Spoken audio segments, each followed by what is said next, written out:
So, hello guys, welcome back to another Get Ready with Me. So, today is a very special day, and I was going to celebrate my 8.5 years of anniversary with Abhishek.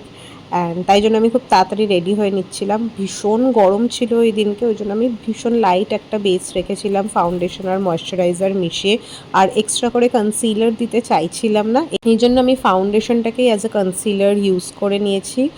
আর যতই গরম থাকুক একটুখানি তো blush obviously use করতেই হয়, যেহেতু একটুখানি ঘুরতে যাচ্ছি আর একটা অ্যানিভার্সারি সেলিব্রেট করতে যাচ্ছি, তাই জন্য একটু হালকা করে ব্লাশ লাগিয়ে মুখটাকে পুরো সেট করে নিয়েছিলাম।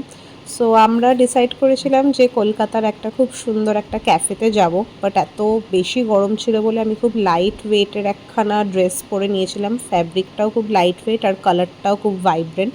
সো সেটার সাথে ম্যাচ করে আমি আমার আই লুকটাও খুব সাটল রেখেছিলাম। একটা ইয়েলো টিন্ট রেখেছিলাম চোখেতে, ইয়েলো আইশ্যাডো দেওয়ার পরে তার সাথে ছোট্ট একটা উইং লাইনার ড্র করে নিয়েছি আমি, just to give that pop of colour. আমি আরেকটা লাইট ইয়েলো নিয়ে ইনার কর্নার্সে প্লেস করিনি, so that my eyes will look very bright, আর পুরো ভাইবটার সাথে আমার আই মেকআপটা খুব সুন্দর ম্যাচ করবে। আর অবভিয়াসলি মাস্কারা ছাড়া আইস ক্যান নট বি কমপ্লিটেড, তো হেভি কোট অফ মাস্কারা আমি এখানে একটা দিয়ে নিয়েছি। And to finish my look obviously lipstick use করেছি, দুখানা লিপস্টিক আমি মিশিয়ে ইউজ করেছি। ফার্স্ট একটা ডার্ক শেডের লিপস্টিকটা আমি আউটার এরিয়াতে প্লেস করে মাঝে একটা লাইট শেড দিয়ে একটু অমব্রেশ এফেক্ট আনার চেষ্টা করেছি। আর যখন আমার মেকআপ পুরো শেষ হয়ে গেছে আর আমি লাস্ট মন্টাজ ভিডিওটা শ্যুট করছিলাম, this was something that happened.